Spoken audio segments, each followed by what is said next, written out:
Welcome to episode 7 of Keep the Hotel Empty. I'm your host, Eric Paul. In studio today, we are grateful to welcome in the inventor of the world's finest children's microscope, the Magiscope, as well as true Renaissance man, Mr. Dennis Brock. In today's episode, Dennis discusses the development and the ideas behind the Magiscope, as well as many interesting topics he's learned about through his incredible life journey. Please enjoy.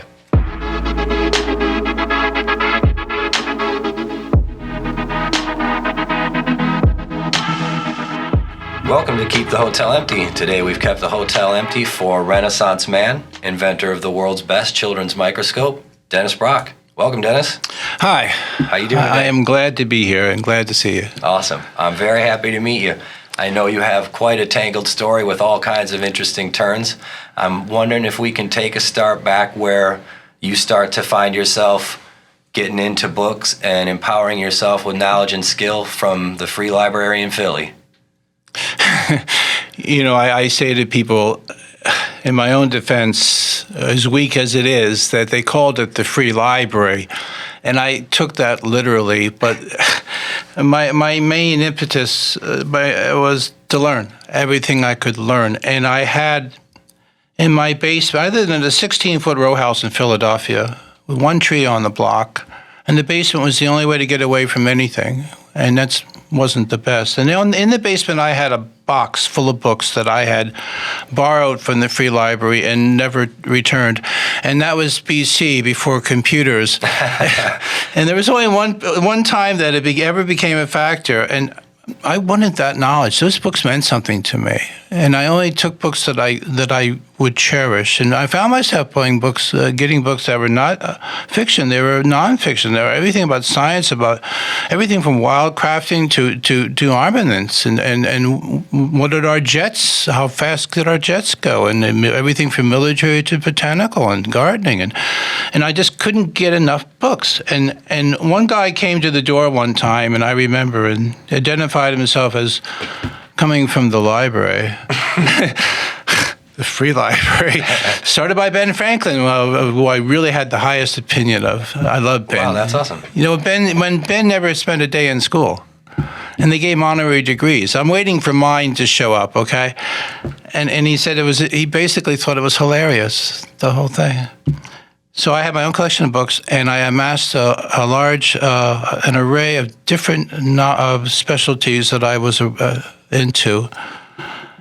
And in fact, I saw something in the sky when I was 12 years old, and which was a UFO. And I was sure it was a UFO because I had read everything about the jets we had. I knew their altitude they could go to. I knew what weapons they had, systems, their speed, everything. This thing did not behave like one of ours. But having those books gave me that. And all my life I've collected books. I have hundreds. I don't even know how many books I have, but books for my key. And when I was very young, I read the entire Tarzan series. Excuse me, Edgar Rice Burroughs, who wrote 23 books on Tarzan. It wasn't just Tarzan and the Apes. It went on and on and on. Tarzan and the Jewels of Opar was a real, fascinating book when you're a young kid. Wow, I didn't know that. Yeah, and I began to speak like a proper English gentleman after a while because these books were written in the late 19th century. So I found myself able to speak like that, and then watching the movies. Johnny Weissmuller was a Neanderthal compared to the Tarzan in the books. Edgar Rice Burroughs' idea of Tarzan, he was a genius. Tarzan could speak 29 languages, including orangutan, and the language of the great apes. Anyhow, having a broad skill set was reflected in more than one way. It started that way. It started that way, and it never stopped. And I think part of the advantages of being kicked out of high school was I was never indoctrinated. And the advantage of having disadvantages became quite interesting, so quite a factor. Tell me about that. How does it lead up? What is life like when you're getting ready to leave high school unbeknownst to you, and then those first couple years out of high school? What skills and how do you navigate that road? And pretty young then, right? Well, actually, if I could have left earlier, I would have left earlier. But that's because my home life was abysmal, but It's when you don't have any money, it's really hard to amass skills. It's very difficult. Right.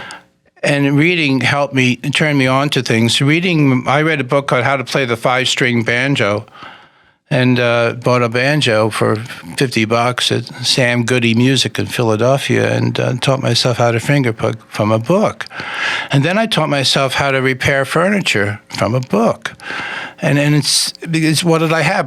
My father had lost his father when he was 7 years old, and didn't really know how to raise a kid. I mean, there's a lot of story there. My father was the victim, excuse me, of a pogrom.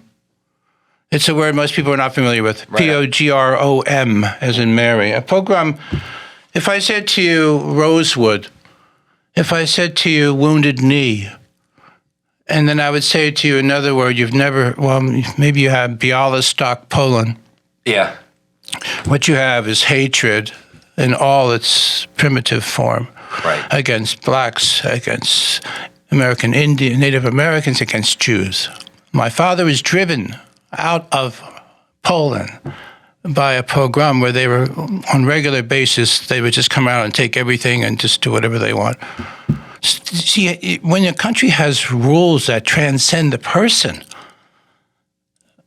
then transcends the leader, Jews know about this.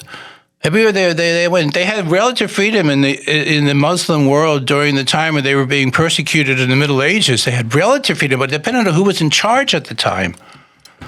So anyhow, I digress. I could have read the World Book if I could have afforded it. Right. Every page. And when I had a chance to get National Geographic, I read every page.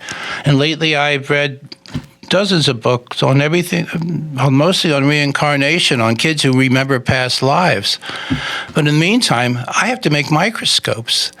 And I'm seeing something happening that I really wanted to talk about, okay? Mm-hmm. When I have a bunch of kids in front of me, I am astounded by how little they know. Yes.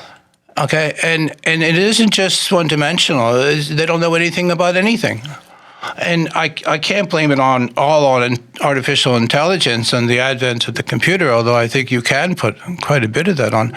Man is only really excels when he's challenged. If you hand him everything, he's a loser. So what do you think the biggest, and I think that there's huge validity in that, and this is part of the reason why I wanted to ask about the books, because the idea of learning a skill from a printed page at this point seems ridiculous because we can just watch somebody do it, and it gets handed to you with so much little work in between. So the work is part of the process, as you know. The pain. Right. Really creative people, when they're younger, they spend a lot of time pretending to be normal. Okay? They play normal. I had to play normal. I had a really high IQ. Would never tell anybody that. They get pissed off right off the bat. I was called a genius a million times, but the minute I tell somebody that, it's all over. All right. Normal never changed anything. And my partner, who is my salvation over there, because I've been long gone if it weren't for her. She's fond of saying to people that I don't even know where the box is, as far as thinking outside the box. And what we need to do is understand whatever we're doing, it's wrong. It's not working. We haven't even let these. I used to expose my kids to old black and white movies. Okay? There's a scene in Casablanca where he throws a bottle of Vichy water into the trash can. Mm. What does that mean? Why did they throw a bottle of Vichy water into the trash can? You had to know history. They don't know any history. They don't know any culture. You know, they don't know anything. And I'm in an age where the information is just picked up and dialed. How is it that they don't know anything? Do you think it's because the rearview mirror is so short now? Nobody has that sense of history beyond their lifetime. Everything, it almost seems like everybody thinks the entirety of humanity has happened in their own lifetime. Subjective reasoning. Yeah. Subjective reasoning to a fault.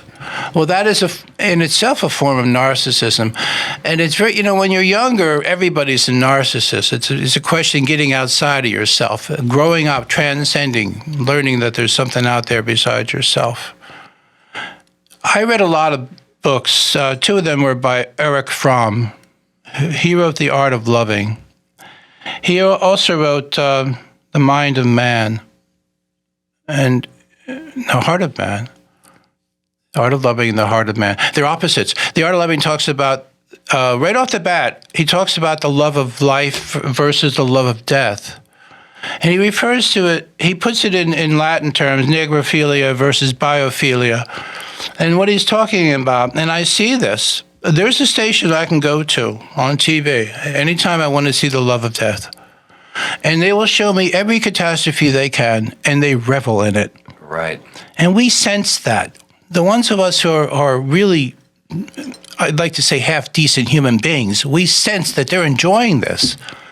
And that is what Fromm is referring to when he calls about negrophilia, which some people translate into eating dead bodies, but it's a matter of how you interpret the word. Right. And in his books, he talks about love as being the only acceptable answer to the problems of existence. And it's true.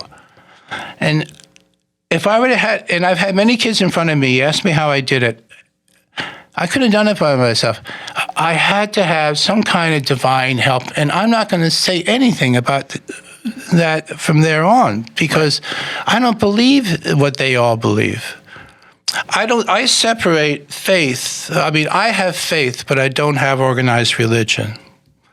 Okay, because I frankly see organized religion as just another business. Yeah. As I do modern medicine, insurance. I mean, I could go what on and on. What education has become. Okay, now you're getting into it, okay? I have a song that I have. If I ever come back, I'll play it for you.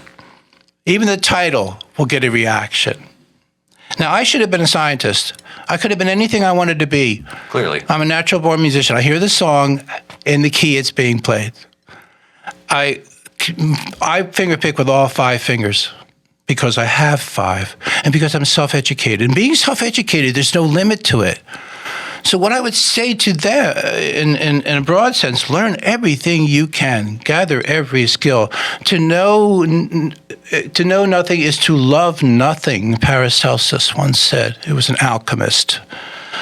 And that's another thing. I mean, we have allowed ourselves, I always think of things in terms of 2 aliens walk into a bar, okay? Nobody knows they're aliens, okay? Mm. And one says to them, why aren't these people further ahead? And so, well, there's a lot of reasons for that. First of all, and it wasn't us who did this, mind you, but somewhere in the past, we took the most oversexed animal on the planet and we gave him extra intelligence, okay? And we taught him how to make weapons. That was the first problem. Okay? Or we wandered out and found the mushrooms. Until they found the mushrooms. Right. There are certain original sins we deal with in this culture. One of them is misogyny. It's the first original sin. And then people pretending to be gods, that's a real problem. You know, I like to think there's God in every one of us, and there's evil in every one of us, and it's up to us to decide which to use. And when I was younger, and only when I was in my 60s, I finally realized not everybody wanted to change the world. I couldn't get over that. Are you serious? What are you here for, man? Right. Would you just pay for the ride? Right. Are you here to get drunk and have a good time? And you think that's going to make you have purpose? And I know from my readings that without purpose, we're nothing. We have to have purpose. There has to be a reason to get up in that morning. There has to be something we're trying to do, something greater than ourselves. And that's where it spins off into organized religion, and it doesn't need to do that. Right. Yeah, and there is definitely some people there where I guess they'd have the opinion where you couldn't have any connection to the greater good without having some connection to divinity, but those aren't mutually exclusive things. It's an assortment of golden tickets. That's what it is. I've had to get in my head what made people think they could go around the world with a gun and a flag and take whatever they wanted. That's one of the original sins, too. But that derives directly from organized religion. Well, now we do imperialism on the down low. It's a lot sneakier. Yeah. So what I would say to people, thinking outside of the box should be natural to you. Not everybody's going to change the world. I mean, but if you want to change the world, you have to start with yourself and not use any excuses from your past or whatever you went through and say, no, that's, and when you bring it up to people, I tell people I went through hell as a kid and they feel sorry. I said, no, you're not getting this. You're not getting what I'm telling you. And I often have to say to people, what did you hear me say to you? And I had to say that to them, and I know that from experience. That background gave me the drive, the resiliency. That's so important. And, getting back up again. It's about getting back up again. And it's about realizing that we're all going to have certain things we're going to have to deal with. Let's see what we can make out of it, So when you're 16 and you're going out and using some of the skills, the woodworking skills, and how much of this mentality are you already comfortable with and just doing, or how much at that point are you still learning to lick the fear or the crisis of faith? It's a constant doubting of yourself. And in that, if that remains stagnant by itself, then it's not productive. But if you use that to say, well, this is what I need to work on, or that's what I need to work on. I mean, you have to judge yourself at some point. At some point, the kid has to turn into a man, has to transcend being a child and blaming others, and has to take it, all right, that's it. This is what I'm working with. This is what I got. So that was immediately part of the fiber when you broke out on your own. Well, my mother was mentally ill. So before I was able to break out on my own, I had to literally save her life. And she took an overdose of sleeping pills one time when I was 14 years old. I remember the irony of not being allowed in to see her because I was underage. I saved her life, okay? And so I never felt like I could leave her and she did this partially herself. There is such a thing as a covert malignant narcissist who manipulates you, and mothers can do that. Mm-hmm. I felt like I was her protector, that I had to be there for her. And so I didn't leave when I should have left. And because of what I'd been through my whole life, I didn't realize that I'd been left alone in a house when I was 4 years old, in a house with nothing going on, stuck there until somebody showed up. And then one day, my older sister, who was in first grade, managed to tell the teacher, who told the police, and they came and got me out of the house and took me to see my mother, who was in jail. That's the kind of thing. Either it will destroy you or it will make you something special. Okay? That you know. And when you talk to people and you can sense them, you have this ability to sense their emotion. I'm an empath. I have, it's been very clear a long time that I'm an empath.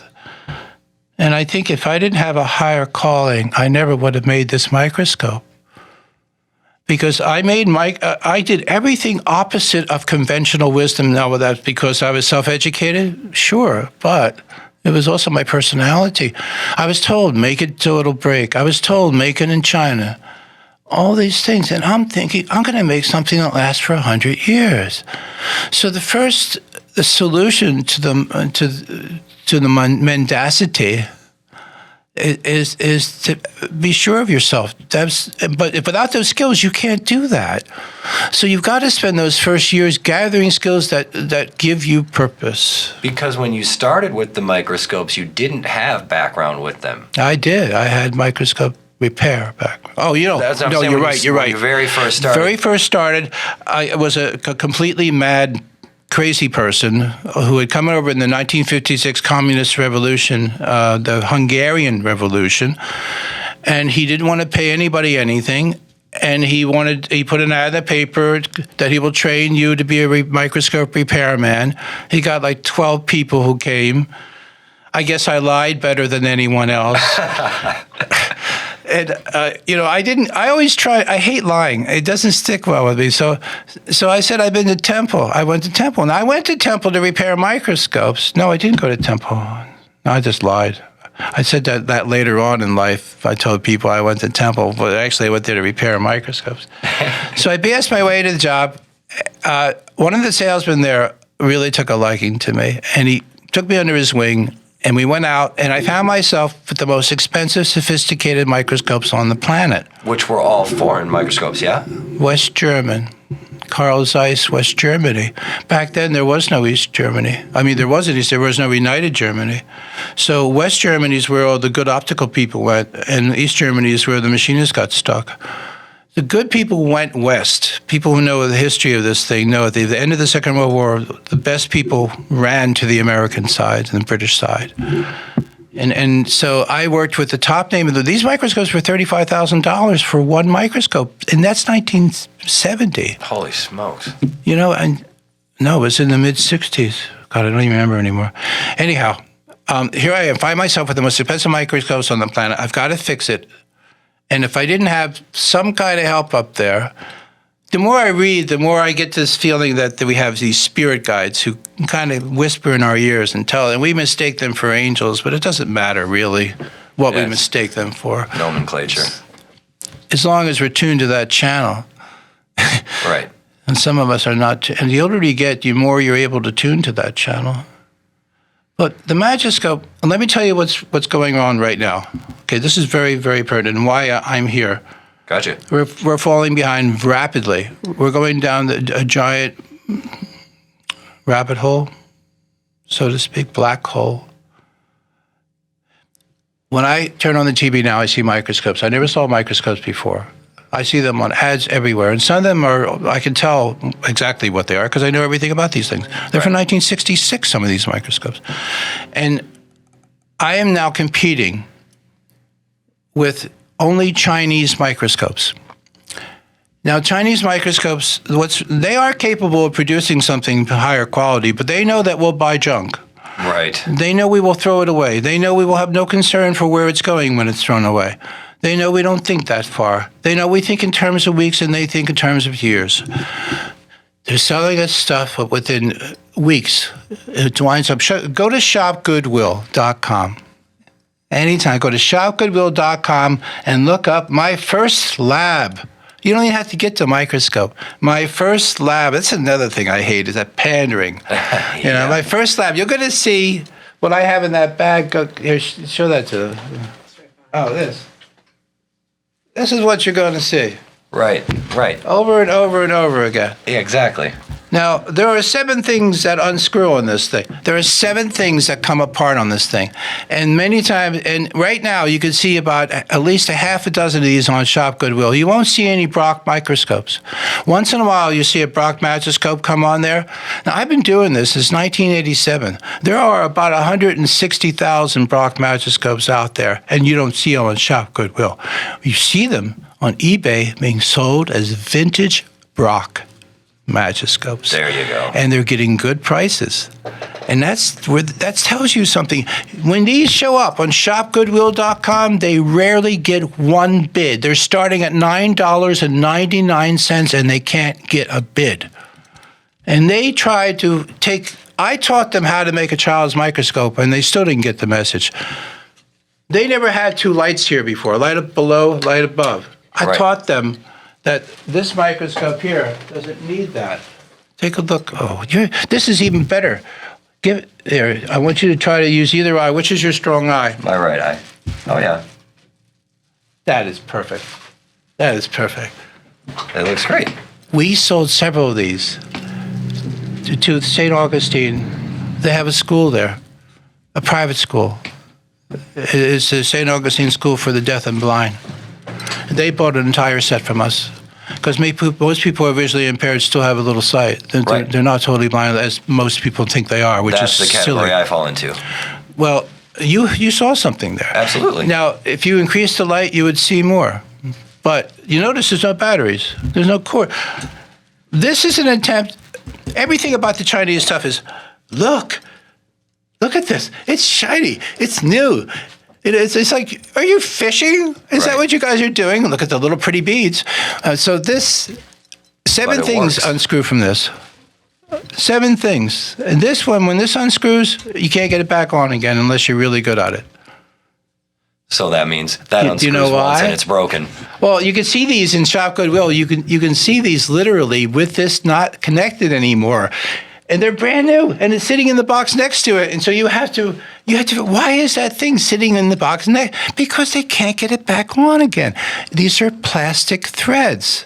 Oh. I'm reluctant to take this off. Right. Oh. Feel this. Feels like the inside of like a toilet paper roll. That's exactly right. That might be made better. That's made to last longer. Now, I have a deft touch of a musician, so I can find that thread, but most people can't. Right. That unscrews. That unscrews. That unscrews. These unscrew. This unscrews.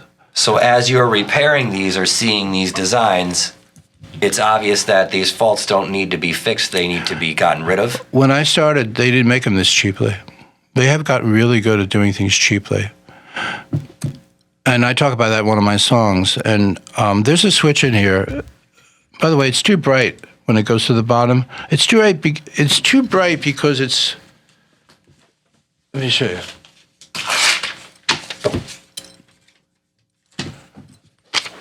It's too bright for a child because LEDs are little tiny things. You don't want a little tiny thing in a microscope. You want a wide thing. Right. And it's absolutely wrong to begin with. I don't know if you can see this. Do you see that spot of light on the page? Yeah. There, now you Yep. see it. Yep. Okay, that tells you don't give It's that a little to a child. tiny spot. Yeah, but it's too bright. Yeah. But it's beamed, obviously. Do you want to look in there? Yeah. There you. Oh, good. No, no thank you. They give that to a child. Know what else it can't do? Anything. Give me a specimen, a real life specimen, something on a ball of clay. Here, let's take Alfred over here.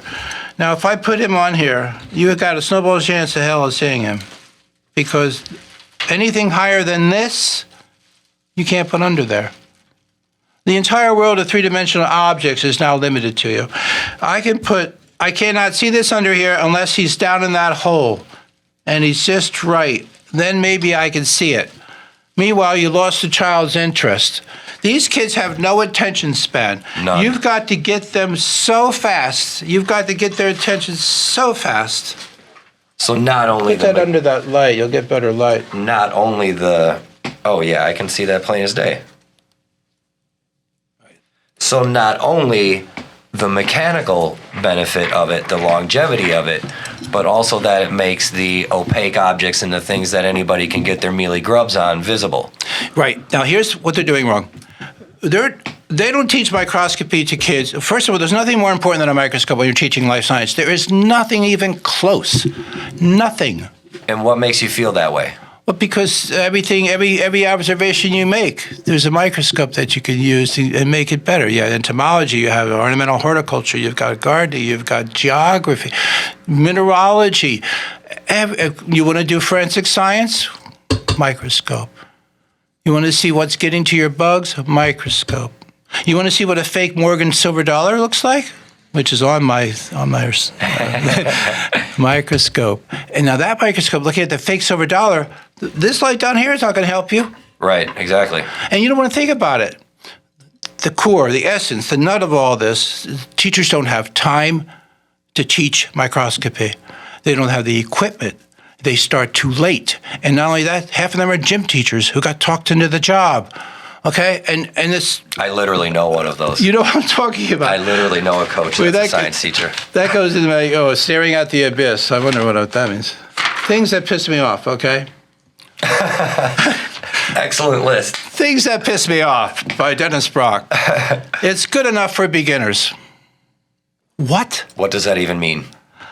When you see these things being sold and you go to the reviews, which are fiction, except for the last line, which is, I'm really pissed off at this thing. 1-star reviews, I'm pissed off. Those are the real reviews. Right. The rest of them have some kind of program, there's something going on there. Oh yeah, there's tons of that. And they'll tell you two things. They'll tell you, well, it's good enough for beginners. No, if you can't use it, how can it... That guitar in the other room, half size, Yeah. masterpiece made in Japan, rosewood. That's what you give kids to start them off with. You give them something scaled to their needs, scaled to their abilities, scaled to their interests, and that doesn't break and they don't need supervision with. Now, microscopes in the past had to be used with the kids had their arms tied behind their back when they were looking through them half the time. And in every high school in the land, there was a microscope graveyard where all these wonderful promises preside, and then they go in the dumpsters. And school systems is set up to waste. They get a new budget every 2 years. And so they get a new set of microscopes. And they get, well, does this take, oh my God, it takes batteries. I got to have 3 times 18. Oh my God, 54. So they're getting, every 2 years they're getting new microscopes. They don't know how to use them. They don't work right. They break quickly. And then 2 years later they get more. And meanwhile, these kids have lost that time. And the experience for them is no good. It's bad news for everybody. Teachers hate microscopes. They hate them because they don't work, and they don't work more and more. Each year they get cheaper and cheaper and cheaper. Each year, they want you to believe that for $69 or $89 you can get a microscope with all these extra lenses, and they want you to believe that. They make fools of us, but we make fools of ourselves. You have to have a whole new paradigm that says, I'm going to buy this thing, whether it's a microscope or it's a typewriter, or it's a sewing machine, because they're infamous. They will last for 100 years. I want something that'll last for 100 years. Buy it once is what I'm trying to promote. Buy it once. And then that teacher sees the same microscope each year. Those kids, maybe they had science 2 years in a row. Overarching above all of this is the need to start kids with microscopes when they are first in school, or when they're younger than that. The whole concept of waiting until they're 12 years old is inherently flawed. It cannot work. It's ridiculous. You're going way past the age of wow. Right. Okay? Right. And I show this to kids, and I put that wasp under there. 99% of them, to the right age. Wow. You get something out of them. Wow. That's priceless. You get the visceral response of curiosity. Every time I show this microscope, I get that response. No matter what age, no matter what situation is, I get that response. Awesome. And if I don't, I say, go somewhere else. You're not into this. No, but the age of impression, the age when it really hits them, to me, I started showing our kids this when they were 3.5 years old. I would think by 4th grade, for sure. And if you really wanted to be smart, you would integrate this educate. You would integrate their thinking, integrate their knowledge, integrate their search. Let's do plants. Let's take a lima bean. Let's take a wheat kernel like we do. I make my own wheatgrass. Mm-hmm. Within 2 days, it's sprouting. Put it under a microscope. You see what the rhizome looks like, how intricate it is. It's like branches of a tree.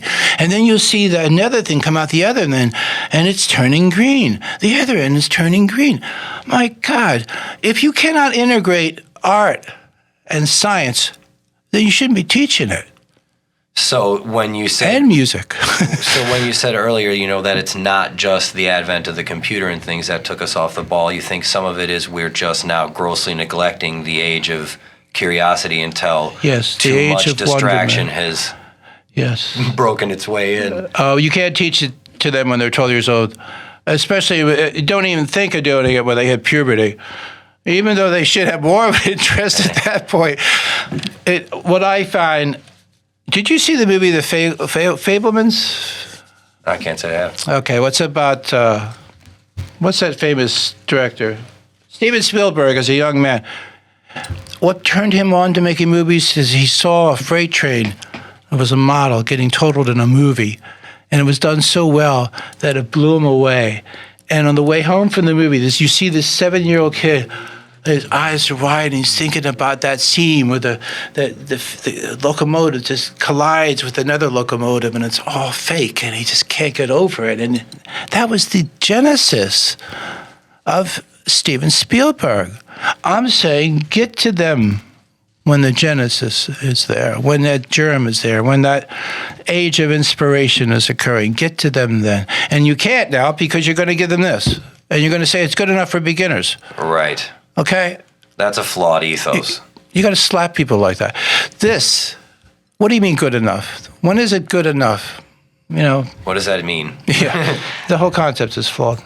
So how does this hit you when you're going from getting to work on these, perfectly engineered European microscopes to when you're saying to yourself, you know what, I have to I got to refine this mousetrap? The whole time I was married to the wrong person. And the way I look at it, you're only as good as your worst wife, And definitely the wrong person. I kept saying, Karen, they're giving children junk. They're ruining them. They're going to turn into accountants or something. No offense to the accountants. No, I know. I understand And she didn't hear me. And we'd go past Tasco in Miami on 95. You go past Tasco, which made the only cheap, cheesy microscope for kids back then. They were making a small fortune selling crap.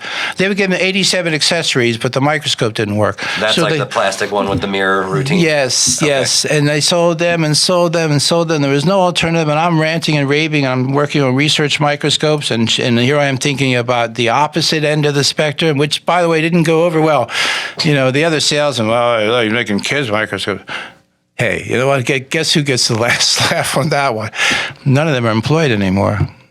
So that was a struggle. And in spite of the fact that I was married to the wrong person, I managed to create one and put it in the Orlando Science Center. It was my first model to try it out. And this was the 50?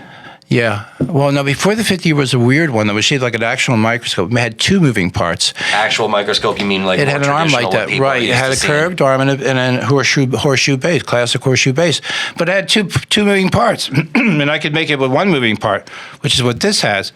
Plus, the first time I handed this to the exhibits builder in the Orlando Science Center, he grabbed it right by the tube, and he pulled it right out of there and handed it back to me. Both pieces. Here's the tube, here's the rest of the microscope, and come back when it doesn't do that, is what he said to me. So I had to, and I did. And they put it there, and it worked fine. And I even have a little specimen holder. The specimen holders in microscopes in museums are dreadful. They're usually in a half-inch block of lucite, and they're horrible. The more plastic you go through, the more it ruins the image. So I had this little thing I invented that was 1/4-inch diameter. I called it "You Can Run, But You Can't Hide." Uh-huh. And I had it protected with cover glass and then embedded in plastics so that kids couldn't go in there and take their pen and go. Grr. So and I tried it out. Worked wonders. So I reinvented it. I got my first design was 2 moving parts. I made 1 moving part, and it did not have this rod on the bottom. It was without that. So the Model 50 that I won the Parents' Choice Award for looks simpler than this. It looks like it won't do a thing. And that's the beauty of it. I was going to say, and that's the beauty of it. That's how you know what you are you, did it, scare right? kids? You can give this to a teacher. Oh, I'm not touching that. There's things. Yeah, right. But this, without that, won the Parents' Choice Award. The same year, Sherry Lewis won it. And in the very, very beginning, 1980, 87, 88. And my first day I was to Orlando the Orlando School District. Every elementary school in Orlando got 2 of these. They're all gone now because this microscope is heavily lifted. It is the most absconded microscope on the planet. I'm sure it has that vintage look. Jennifer will tell you a story. You can tell it wasn't built to be thrown away. Well, what happens is they take them with. The teachers take them. They 5-figure discount them. And because they figure they deserve it. And we're okay with that, but we're not. We're speaking for them. Someone got to buy another one. And she has stories about that because Jennifer handles all that. So here's something you could use on here. How are you going to use this? First of all, you can't.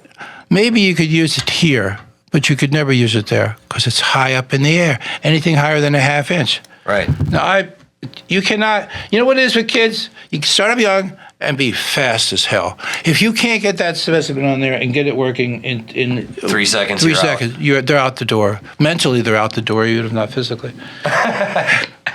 Now, if you let the light cast on there, yes. Now move it this way. Everything moves opposite in a real microscope. Oh, yeah. Now, I built this the last 100 years cool. plus, and you can go online right now to eBay, awesome. Find Model 50s, and you're going to pay 3 or 4 times more for that old Model 50, tarnished as hell and looking old and beat up and used than you will for this. But the Model 50 you already had down to 1 moving part. Yeah. How important was it to you to eliminate the mechanical parts for its longevity, I imagine? It was imperative that I have that in mind, that the simplest answer is the best. One moving part has to be twice as good as two. And I remember from years and years of working on those things that whatever they used to keep this from falling back would eventually give out, or they'd get so stiff you can't move them. Everything nowadays is made with industrial minimalism.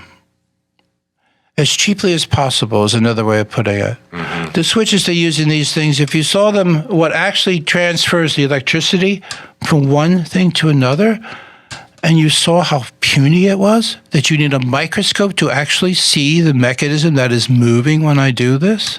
Right. And you realize, you take one look at it. If you had X-ray vision, how long could it possibly last? You look at this. Oh, this is a joke. Toasters, great example. I bought a few toasters. I love old toasters; they're fantastic. And I wanted to find out why the new toasters were failing, and I figured out all the metal they're using. How hard is this? All the metal that they're using, going back and forth, is low grade. They know it's going to go a certain amount of uses and no longer working, and they know that going in. And we enable them by fouling up our land with these toasters.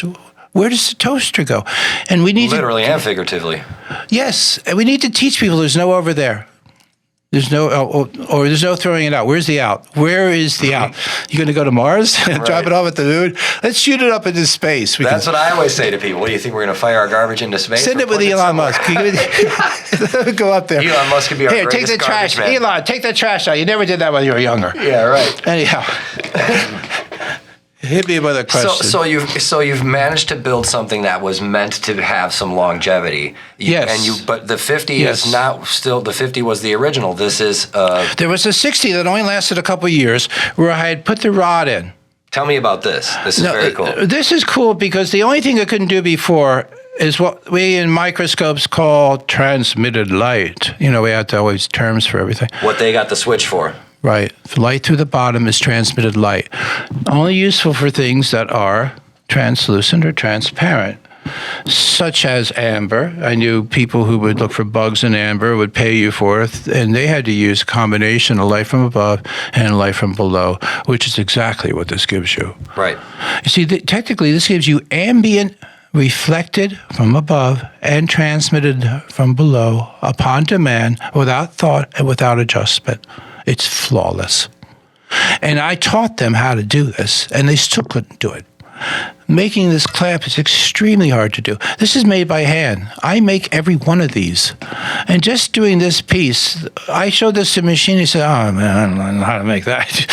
And the machine is thinking, they're not creative people. They don't create, they machine. Right. All right, back to my original point. Different end of the thing. Back to my original point. You want to have every skill in every way. You want to be across the board, Renaissance. That's what we're talking about. Right. A Renaissance man is not somebody who plays golf and baseball, okay? That is not a Renaissance man, okay? Or someone who plays offense and defense, let's put it that way. Right. So you want something that can use quickly. Oh, so what do? We got these schools. Some of them are forward thinking, like the Orlando School District had me put 2 in every elementary school. But they didn't use them until they were in 5th and 6th grade. Okay, the real way to do this, if you want to help that school, if you got a target school, you want to help for whatever reason it is, we will donate some microscopes to them. We have this thing where we started my Jennifer was kind enough to put her heart and soul into it, called Project Magiscope, where we want to make a difference. There is not one thing you could give that school that would raise their science aptitude, that would lower their science ignorance better than a Magiscope. There is not one thing you could give them that could actually bring those scores up within a year. And that's a time-tested, objective thing. Yes. Oh, they're everywhere. All you have to do is tap into what other people say about them. We don't have, keep in mind, we're not on Amazon. If you go on Amazon and say 10 best children's microscopes, we're not there. No. We're not there. This thing's there. Right. That's there, and everyone like it's there, and they're all the same. I don't care how much they change the paint, they change a little cute name on it, they put a little stripe on it. What are we, children? They're all the same. Mine's different. Give them a class set.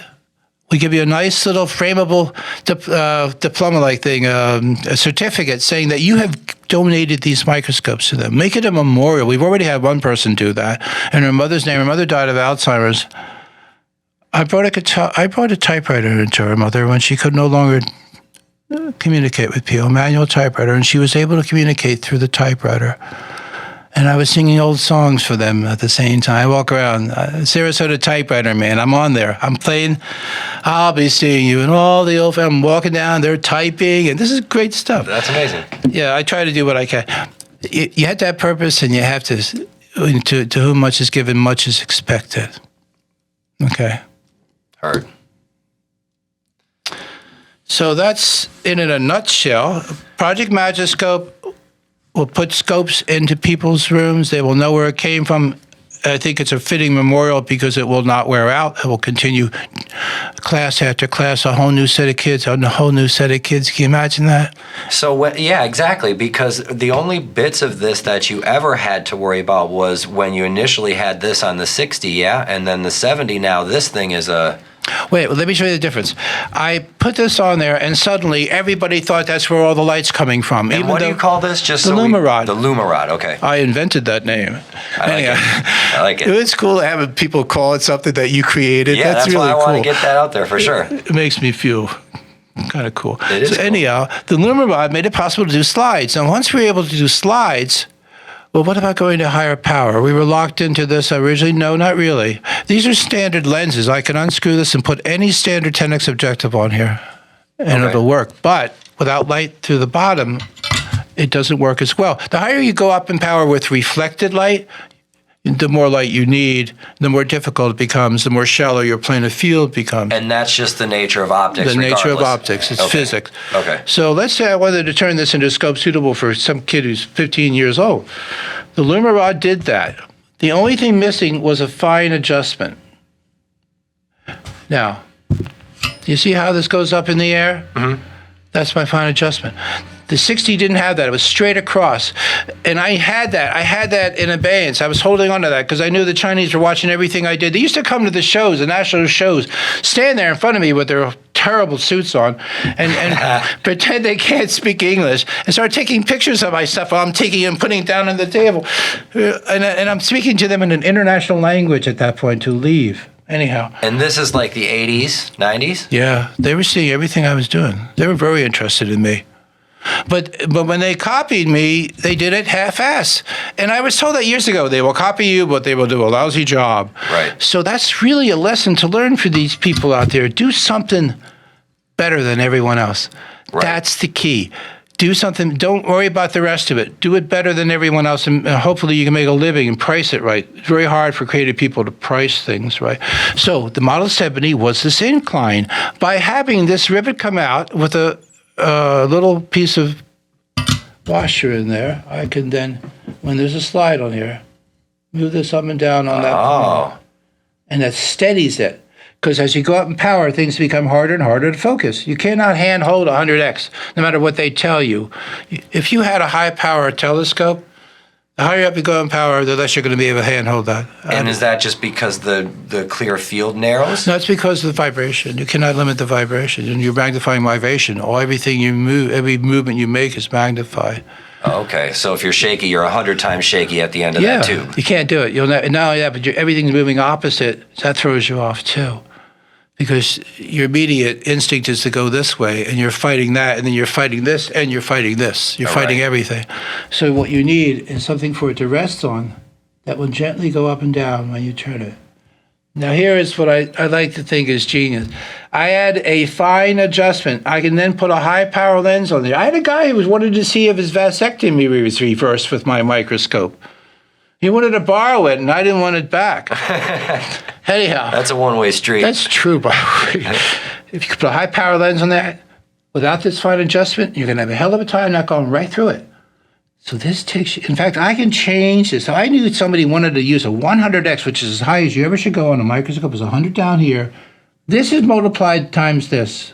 This is multiplied times this. So what this is your end lens and your top lens. Right, and this is the one that creates the image. This one just blows it up. So the less you blow it up, the better. And that's one of the reasons my scope works so well. We're the only ones who have this system.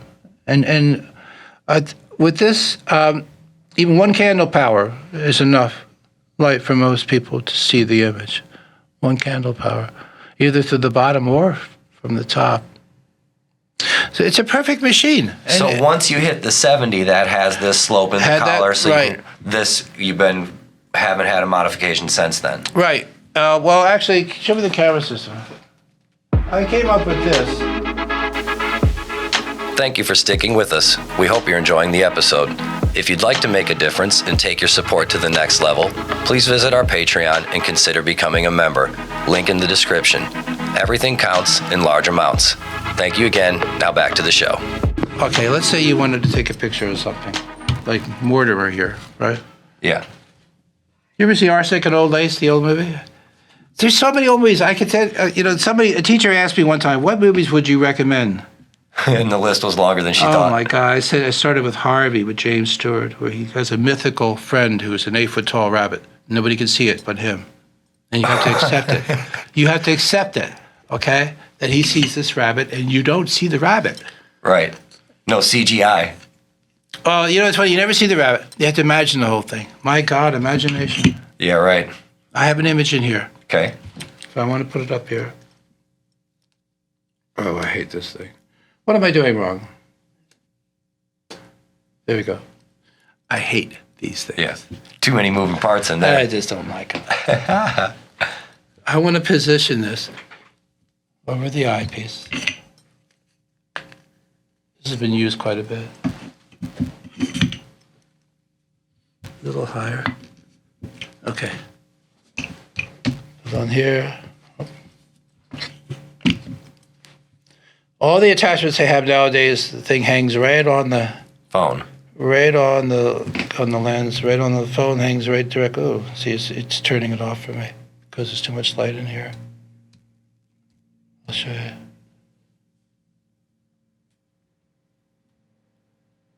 It's actually too much light.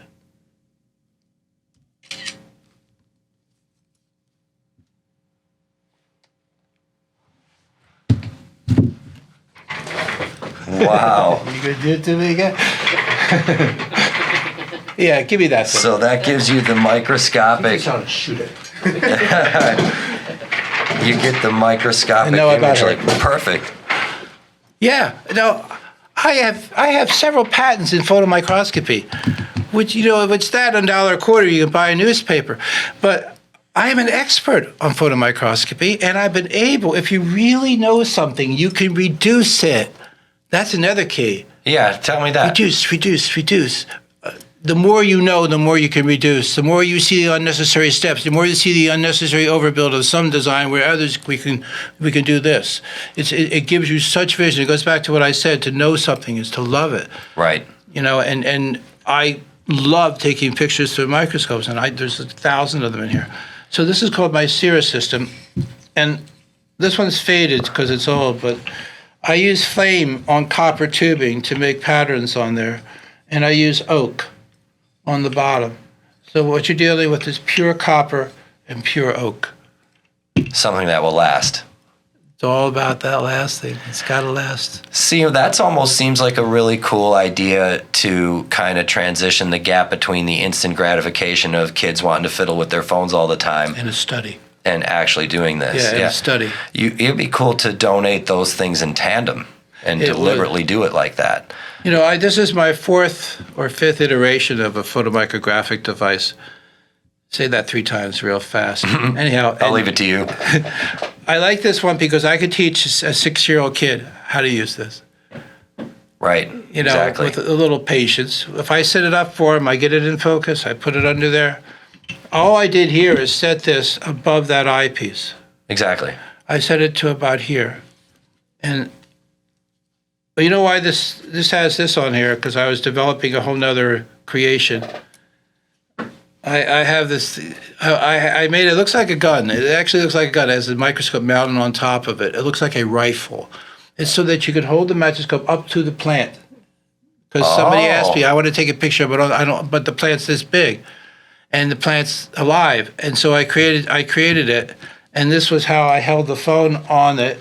And so it sat like this. I could see the image here of what the thing is, and I'm holding it like a rifle like this, and I can mount it and hold it directly in front of the plan. Because the same principle that you have with this tube can be in a longer tube. It just matters what lenses are on the end. Right. And I can make it any length I want. And you see the beauty of it, I could do whatever I want with this stuff. You have a special need? You want to see actual malaria in there? That's what I'm working on now. I will make this ramp a lot less inclined. So the adjustments are finer. That's the idea? Right. Logic. Simplest answer is the best. Right. Flawless logic, flawless materials, flawless design. And when I'm gone, they're going to still be kicking. They're still going to be out there. And that's the cool part about it. I was going to say that's got to be a great feeling. Yeah, legacy is really, really important. I really think it is, although I'm not sure how much of that. So the whole thing with teaching, they have to do it differently. They have to integrate different disciplines.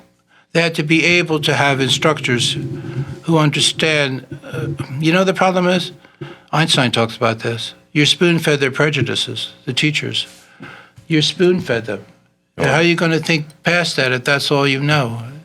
That's definitely a hot-button issue these days. Yeah, and people should be okay with being different. They should understand that nobody normal ever changed anything. It's always up to us weird people. Yeah, right. Normal in, normal out. Our magnificent misfits is what I refer to it. And you find that, with the... And I never went back, but I learned. School would have restricted me. Yeah, I think a lot of people end up feeling that way. Well, in their attempts to make you well-rounded, they're actually inhibiting you. Because by that time in life, it may be something you really want to study. I don't care what it is. You really want to study this. It could be archaeology. It could be acting. And they're making you learn algebra, which the only subject I didn't do well in because I kept trying to solve it my way. And that tells you it's the opposite of creativity. It's a creative killer. It's a buzzkill to creativity. Literally. Yeah. So you see this chance, or this is a good jump-off point to reintegrate some type of, I don't know what to call it, enthusiasm in the youth that now has just been supplanted fully by a device? The device is a problem because it's a shiny object. And it gives you instant gratification, and it teaches you instant gratification. And inherently becomes the curiosity killer almost? Yeah. Because the people who really have done well in creativity, oftentimes when you look at their past, at their childhood, they were left alone for very long periods of time. They may have had a sick mother, sick father, or a sibling that was killed. There's always something there. But that alone time, nothing but this time. Right. So you don't always have to put the kids in solitary confinement now to get that. Yeah, it's they don't almost get impossible. that. This thing prevents that from ever happening. To anyone. Right. And it's not our friend. Yeah, because if you're constantly looking out and connected to everything else, you won't find what's in. Well, think of it this way. If you were a machine and getting smarter and smarter and smarter, how would you view us? How would you see us? Stagnant. Wasted time, waste of energy. How am I going to feed these people? If you're a machine, you're thinking about it. Right. You're calculating what it costs to feed them, how much sewage they need or something. The Germans would have loved computers. The Nazis would have loved computers. They got a taste of it. Their first census was done with the help of IBM's founder. Did you know that? I didn't. It's true. Wilson, I think it was. Same thing as the ball. IBM's founder was cooperating with the Nazis in their first census to locate what their heritage was. Where are the Jews? Right, exactly. Yeah, so that's how that got started. Well, they had a fixation, and that was one thing I wanted to ask you about because I know that you take pride in having this made in America because that's uncommon because a lot of these optics and this technology was born of that time where those people were the ones making the investments and scrambling for all the mines, as it were, to improve on things like optics and engines and all kinds of things. So tell me a little bit about exactly how unique it is to have pursued this in America since Europe and all that was sort of the standard. I had to not listen to anyone. You have to not listen to anyone because anyone giving you advice never did it. Most of the time, never did what you're trying to do. So it doesn't pay to. When you're an inventor, you have to have a short memory because you might have gone down the one road with a prototype and it's not working. You just immediately have to pivot and go to another thing. You try not to be affected by anything other than your work. And I was going against every conventional wisdom in what I did. Everything would have told me it's impossible. And maybe that's the lesson, that you shouldn't listen to that. What's the feeling like when you can do that? Because I think that's where a lot of people do get hooked up. That's where the crisis of faith does come in. When you think you got to pivot, instead of pivot becoming an opportunity, pivot becomes a roadblock. Many people like me do see roadblocks as obstacles to be driven around, driven through, driven under, driven over. It's how you take it. Is it going to kill you? Is it going to kill the idea? I mean, there's no easy answer to that. Can you remember a time when the obstacle didn't seem like the way? Or were you always, given your upbringing and coming through with these books and having spent time alone and learned to do these things, was it easy for you to just enact that and you didn't really have a time when it was, I always felt like inherently, I didn't know why, but I felt that they could have been doing a lot better all along. Even as a kid with no education, I somehow had the arrogance to think they could be doing better. And then, once I got into real optics, working for Zeiss, it became so obvious that they were ripping kids off everywhere. And then it became a mission at that point. It had nothing to do with money. It was a mission that they're hurting kids. And I think once you take I took it personally. I think inventors do take it personally. They take the challenge of the invention personally. They take the failure personally. They take the success personally. And to be successful with an invention, you do literally have to eat and breathe and sleep. It has to be all you're thinking about. It's all encompassing. And there's no room for let's party on the weekend kind of thinking. Right. Really creative people don't even like the small talk. If they can't talk about something important, they probably won't even talk to you. Right. And I've seen that over and over again. I have trouble small talking with people. Yeah, I do too. Just somewhat ironic that I did this but I try to have these conversations not be built on the small talk because I don't do it so well either. You're good company. But they got to find their niche. It's about finding a niche. Right. So that's what I was going to say. That's what I was going to ask rather. So when you're first working with the Zeiss products and these higher end lenses, does this become like immediately, this strikes you immediately, holy smokes, there's a hole in this I've got to take care of? I had a really good guitar teacher for a few weeks while I could afford him. He was a 95-year-old vegetarian named Edgar Stanistreet. That sounds like a movie right there. He used to interpret Picasso's paintings with his mandolin. He told me I had the best right hand he'd ever seen. That's amazing. As a finger picker, because I freeform finger pick. It's I don't even know where I'm going half the time. Yeah, and for those that don't know, finger picking is a skill unto itself. Lots of people only use maybe their thumb and their first two fingers. If you can sneak that ring in there, you really got somewhere. But if you can use all four fingers and your thumb, you're definitely. I can use the pinky. That's when you know you hit that level. I know, but you do it for your own sake. Right. You learn these things for your own sake and hope that somehow it works out other than you. But there is a factor to the whole thing. And here's a matter of faith, not religion. It's a matter of faith that somebody up there was helping me. And if you study the books that I've been studying, you realize that in the between, what the Tibetans call the between lives, when you've died and you go somewhere, a lot goes on in that place. And these people, what you learn by reading the books is that here on Earth, this is loneliness, not in the between. And you got to hope that, number one, they want you to succeed. Your spirit group, as they call in these books. These people who may tap you on the shoulder and give you a little whisper. And sometimes they're not even people you know. Their spirits come down here just to help people. Do you ever realize how many times people say, it's a miracle he survived. It's a miracle he survived. Right. Every single time they say that, something did happen to save that person. Right. And what I've read recently, because I'm reading so much, is that sometimes spirits come down here just to help us out. And they see a kid drowning, and they keep that kid from drowning. And everybody says it's a miracle he survived. And that person didn't, that spirit did not even know that kid. He's just doing it because it was the right thing to do. You know? And I think as long as you're doing the right thing, and right now, like if somebody came to me and needed a sewing machine, and they really needed it, I would give it to them. If they really needed a typewriter, and I've done this over and over again, I give it to them. If it changes their life, I give it to them.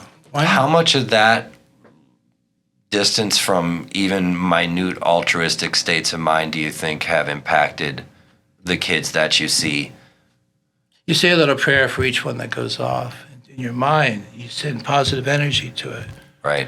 And you're hoping, and from what I've read, there is such a thing. Quantum mechanics is going to teach us that most of what we know is BS. Right. And then we have to rethink everything. A baseball hitter has his favorite bat. He may have his favorite glove. A musician has his favorite guitar. He thinks it talks to him. He thinks it's holy. You know that guitar I brought in here? It talks to me. I saved his ass. I got it off the ground. I made it live again. I make it sing. And that's our deal. You're preaching to the choir there. I know that feeling. Right. So what I'm saying is so much more we don't know. We don't know anything. Right. We think we're smart. We give explanations. We know exactly how many stars are in the universe. Really? Yeah. Really? We know that, that this holy figure stopped here and put his hand there 2,000 years ago. We know that? Really? You really know that? No, truth is truth. You can't mess with truth. That's why I like it. Okay. And the truth is, we're getting nowhere with the microscopes we have now. Nowhere. They're all coming from China. They're all designed to break. They don't care anyhow. They replace them in 2 years to another piece of crap. And it just keeps going. And there's no effect from that. We used to have the greatest minds in this country. I'm a throwback. And I'd like to see some more throwbacks come along with me. Give this to them when they're young.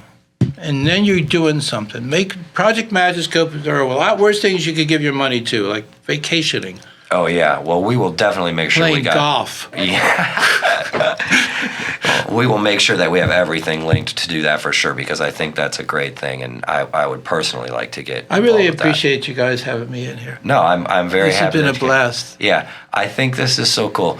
So we have, how much do you think the exponential degradation of our youth's understanding of science and the world around it is because we just have none of these experiences anymore? No one can just look under it and see the wasp's head as plain as day like we used to. I mean, I'm a little bit of a throwback too, and I grew up in a small town, so I still had this version, and they still tried to... It wasn't that bad. Well, it was the 80s. It was the... No, they were better then, I swear. And, but... No, we had the little plastic jobs with the mirror like everyone's And you used could to. only use it at the low power, couldn't you? Yeah. So, at least they got us started on that in elementary school, but I do know from raising my own kids that has changed quite a bit, and especially here compared to where I'm from, I know every school district is different. They've never given them the right tool at the right time. They've never done that. Any design you ever see back in history, it's never been this easy. It's never been this tough. It's never been, you do not need to supervise them. That's such a key. Teachers can't take the time. It doesn't get taught. What is theoretically what they want to do and what they actually wind up doing are miles apart. What do you think attributes to that? Bad equipment, bad training, people who don't want to be there, teachers who are gym teachers, everything, kids who don't want to be there, kids who started thinking about girls who started thinking about boys. You got to start that young. Right. It's all wrong, and they don't teach them any. If I would have black and white movie classes for these kids. I'd let them read books that maybe they're not all of a sudden not allowed to read. That's a killer. You're Get me right. started. No, that's a whole nother animal. Hey, I came from people who had their books burned. Yeah. Okay. And there's a lot of people that feel like we're going through the newly wrapped version. And We it's are. weird that you see some are. of these things crop up symptomatically through loss of science education, loss of It's a symptom. math education. That's what I'm saying. It's a symptom of disassociating yourself from actual reality of life. Instead, you substitute dogma for just about everything. Dogma. And when the microscope breaks right away, that's easy to do. Yes. And then you say, well, you get what you pay for. That's another thing in my list of things that piss me off. You get what you pay for. I love the list of things that piss you off, and we're absolutely going to have you back to do maybe we should just do Things an that piss hour me off. straight mowing through those, because that's good. So here's gym teachers as science teachers. That's so funny that you say that, because I mean, Yeah. I can't get too specific but I literally know someone who was a coach their entire career, and when there was a void in the science teacher role, they just got plugged right in there. They couldn't possibly do it worse than they're doing it now. In a larger sense, and maybe I should have left you with this, it's got to be taught at home. Before they even go to school, give them a microscope. You got a computer for them. You got this, you got that, all that crap. Give them a Magiscope when they're 5 years old, because they couldn't use any other microscope at 5 years old. Our children started at 3.5, and they can use this at 5. What are the name? Primrose School District, giant conglomerate of private schools. They all have them. They're using them in kindergarten. Get them young. Get it. Don't count on the school. I think we can pretty much rule that out, can't we? Yeah, no matter what side of the fence you're on. Don't count on the school. Everybody's got that kind of inkling rumbling. You know what's happening? Dogma is taking over the education, and we can't have that. Well, we've got assumptions supplanting reasoning. We have to put aside any assumptions, about religion and about evolution, and a scientist doesn't make assumptions. A scientist looks at evidence and makes conclusions from the preponderance of evidence. I love it. Right? I love it. Well, Dennis, I really appreciate you coming down. This has been great. We are definitely going to do a round 2. There's too much stuff you got going on I'm interested in. Thank you. Thank you so much, sir. God bless you. Thank you. Whoever you plead to. All of the above.